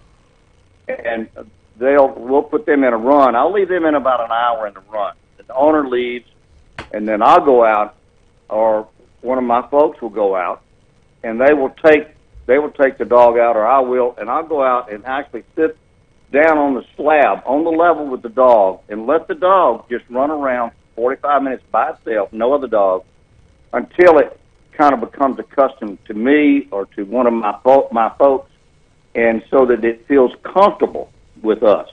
I really, the dogs they'll bring in, they'll say, well, he's a little aggressive, and I find that treated properly and don't present a threat to these dogs, they do great. So when somebody brings their dog out to be boarded for 24 hours, 48, 36, whatever, I don't know the longest anybody's ever left a dog with you, what do they have to do? What do they have to bring? What do you furnish? We furnish beds that are up off the deck, so to speak, and that the person can bring any kind of special blankets, toys, or anything of that nature that helps their dog to be more comfortable while they stay with us. And during that time, what I do is while they're gone, is I actually will shoot a little video, or one of my folks will shoot video, and we'll send it to the people while they're on vacation. And that really always makes them feel good to see their dog out playing. The other thing that we do with them is that, of course, we feed them their own food, because for diet purposes, that's very, very important. Very important, because that keeps their stomach from getting upset. We will feed our own food. We feed ProPlan, Adult, and Performance when the person wishes for us to supply the food for your dog. Most dogs are like children to most people, and we treat them that way. I treat them like they're my own, and obviously I've always had dogs, and lots of them. It's just like having furry children around, the way I look at it. Wayne, will you take in all breeds? Yes, and to my knowledge, I'm one of the few, if not the only one, that will take in pit bulls. And people talk about them, and really, some of the sweetest animals I have been pit bulls. And I've taken some in that have known no one but their owner. And again, I do the same thing with them that I do with all dogs. I take them out individually after the owner's gone, and so that they can see that I don't present a threat to them. Most dogs that bite, quite frankly, bite because they're fear biters. They're not aggressive. They're not aggressive biters. They're just fear biters. They're nervous about where they are. So you have to make their environment as comfortable as possible for them. Yeah. Now, Wayne, do you say I got a dog that's got a leg injury or something? Do you do any rehabilitation of injury? We do. We have the 5 ponds, and I have ponds, of course, and most people know me. I've trained retrievers for many years, and we have a pond that we call a swim-by pond, and you can teach the dog actually on lead to swim back and forth in the channel. And as we know, water exercise is the least amount of trauma on the dog's limb. So consequently, that will strengthen the limbs without a lot of impact. All right, this question is probably off the beaten path here, but I just got a text from Jeff Pate, and there's probably a lot of hunters that are feeling this same thing right now. Will you keep his wife Darla while he and his dog Copper go hunting? No. I mean, if you just put her up for a couple of weekends in a month, no, no humans. Dogs are much easier, quite frankly, guys. So now, when you get back into that rehab, I mean, that's something that I mean, you're obviously working with the vet's orders and stuff like that. I mean, is there an extended? Do you have an extended plan? Where somebody could get you for 2 to 3 months during that entire rehab period? Absolutely, the same as our training. I have one of my dogs right on border right now that's been with me. Well, another week will be with me for a month.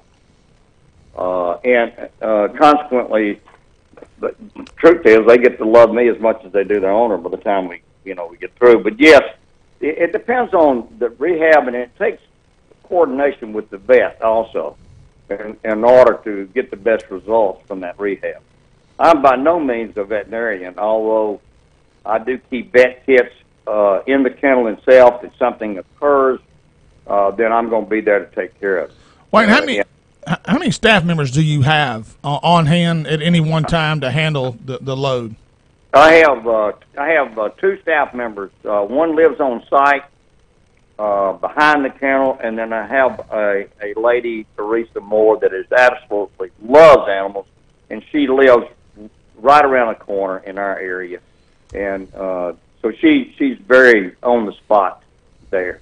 You would really like her. She loves the animals, and she's as good, if not better than me in her dog relations, so to speak. Wayne, I'm sure one of the biggest objections that you're going to get, and this will give you an opportunity to explain why.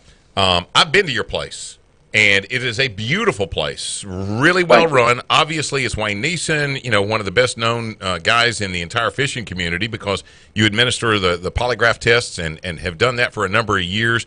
You've been a Shreveport fixture forever, so your integrity is never in question. But you're not close. How do you overcome that objective if somebody says, "Oh my gosh, I didn't realize that you were a good 10 minutes past that"? Why are you worth that little bit of a drive for that boarding for the animal? Well, the reality is we're 22 minutes from downtown Shreveport. Right. And I challenge somebody to drive from South Shreveport to North Bossier in 22 minutes. And my point is that we drive every day. Right. 20 minutes in almost any direction. So it's not like it's a long trip. And of course it's interstate the vast majority of the way. You just simply go to Greenwood, Louisiana, and turn at Greenwood. You'll go 4.5 miles, take a right at the stop sign, and 1 mile you're there.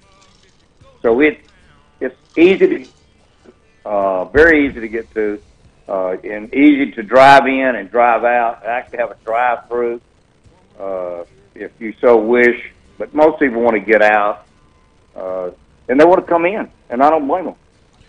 Anybody that's new, I want them to come in, and I want them to go back in the kennel. Before I built, I started looking around and looking into other kennels and boarding kennels and veterinarian kennels. And I went to a couple of them, and certainly nameless, and they wouldn't let me go in the back and look. They said, well, people can't go back there and look. I said, is there something wrong back there? Yeah, something you hiding? That's right. Are you hiding something, neighbor? And what is it? But they wouldn't let me go back there. So I said, I'm going to have a facility. By gosh, you can walk right back there and you can look at it. You can walk around. You can look at the dogs. I don't care. And everything's important. I think that's important. Well, there's stuff on Burt Coons and Airline Drive that you can be looking at, and it takes 22 minutes to get there. Amen. Yeah. Amen. Over the next month and a half, we're going to have Wayne on, off and on.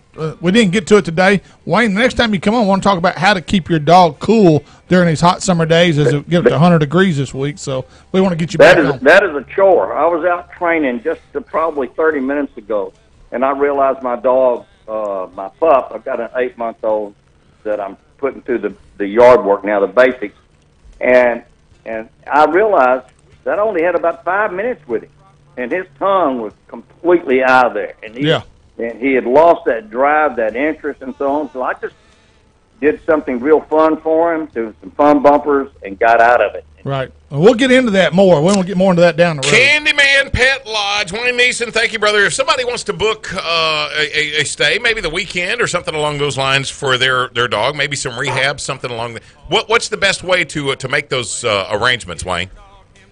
Well, I think the number, and I quite frankly can't remember it, but somebody help me with that because I don't. I've got it right here.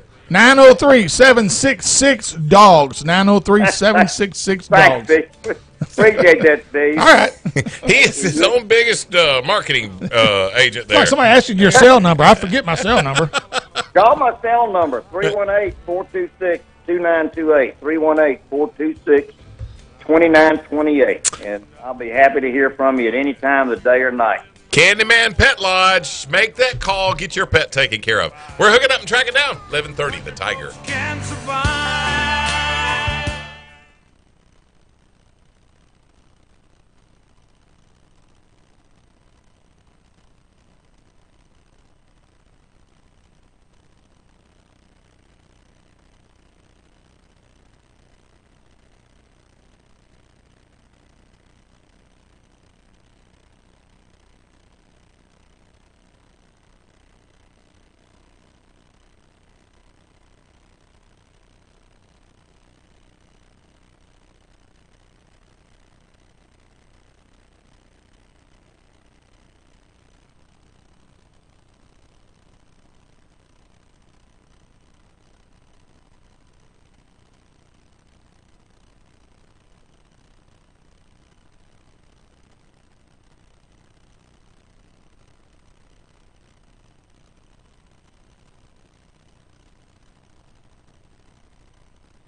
The Hooking Up and Tracking Down Show thanks you for tuning us in today. This segment presented by Nichols Department Stores, Spro Lures, Kamagatsu Hooks, and the CCA of Louisiana, protecting and preserving Louisiana waterways for years to come.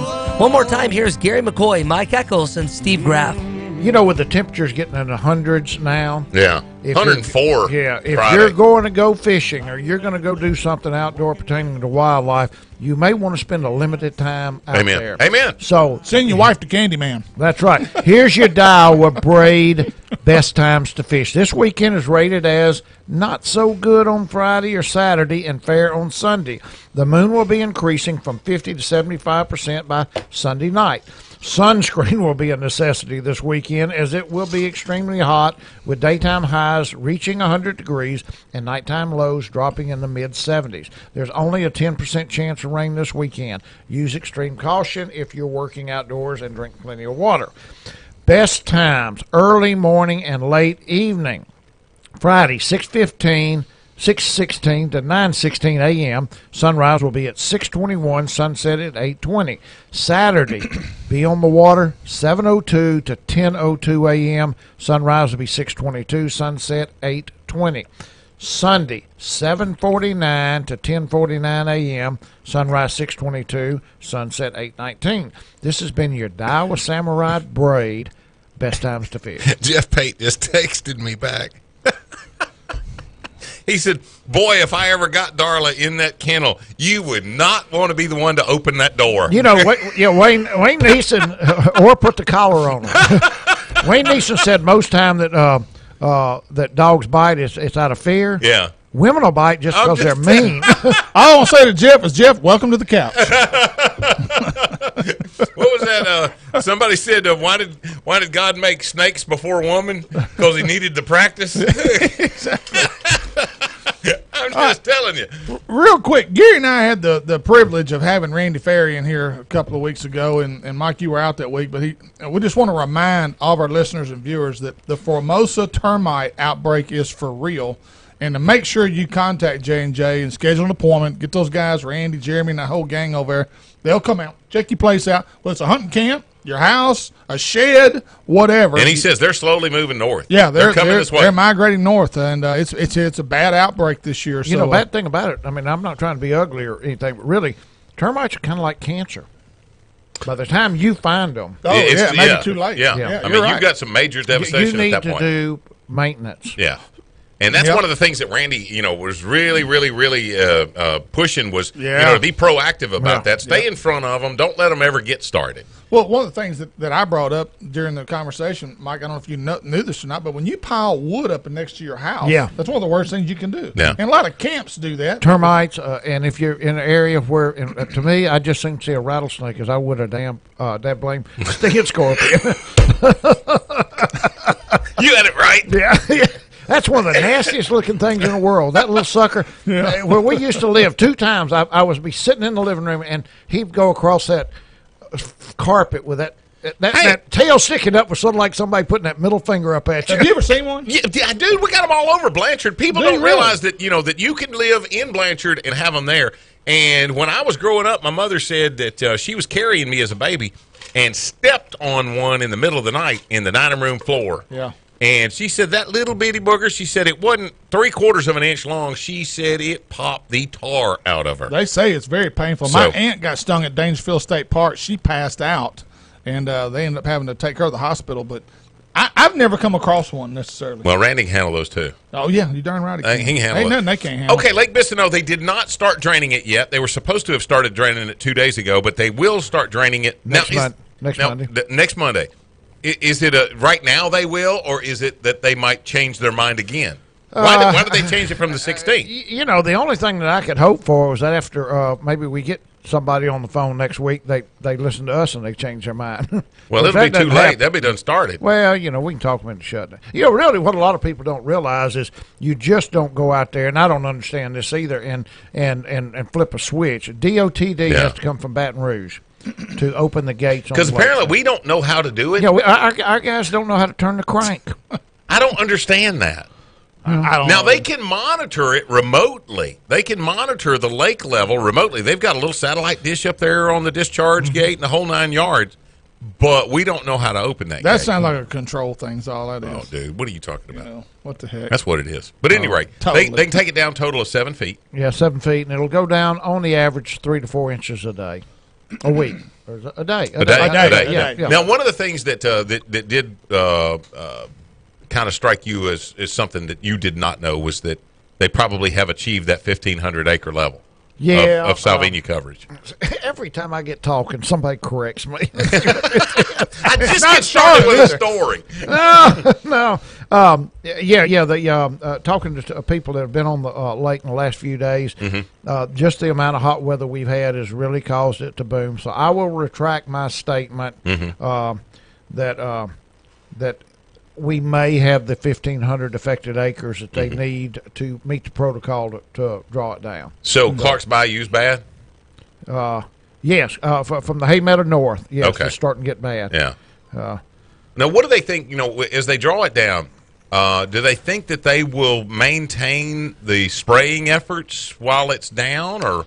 Oh, sure. They got X amount of money that they got to screw off, so they're going to keep spraying. Is this suspend it or lose it? If that goes into the National Heritage Area, then would they get money for spraying Salvinia then?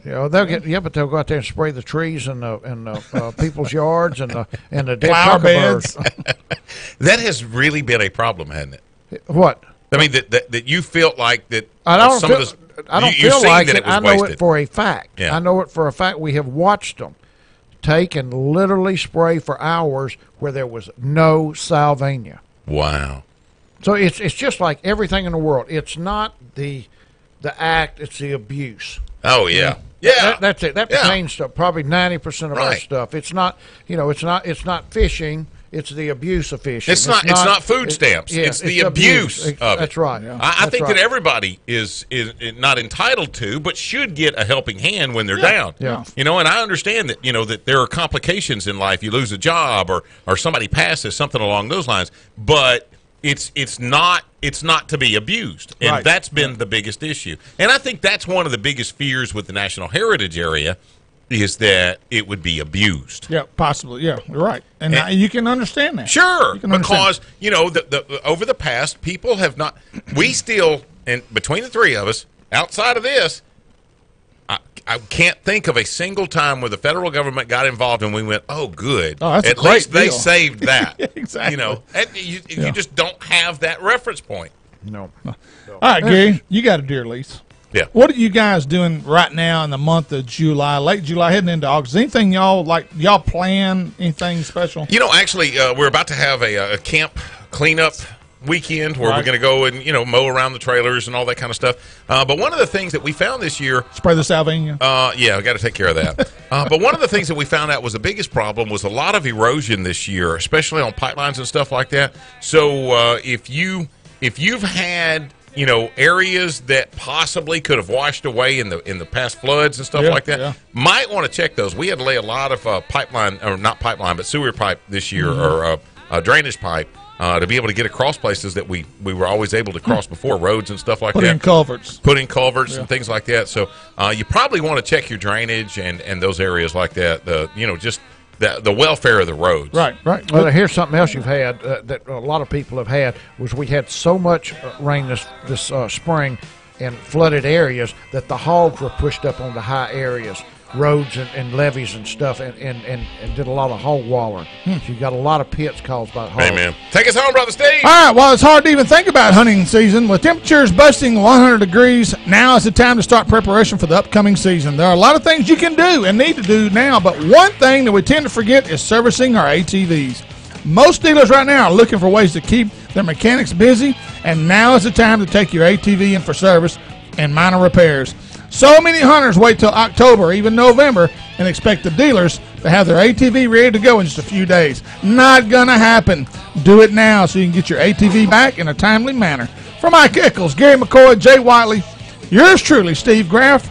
Thank you for listening. Tune in next week right here, 11:30 The Tiger, for more hooking up and tracking down.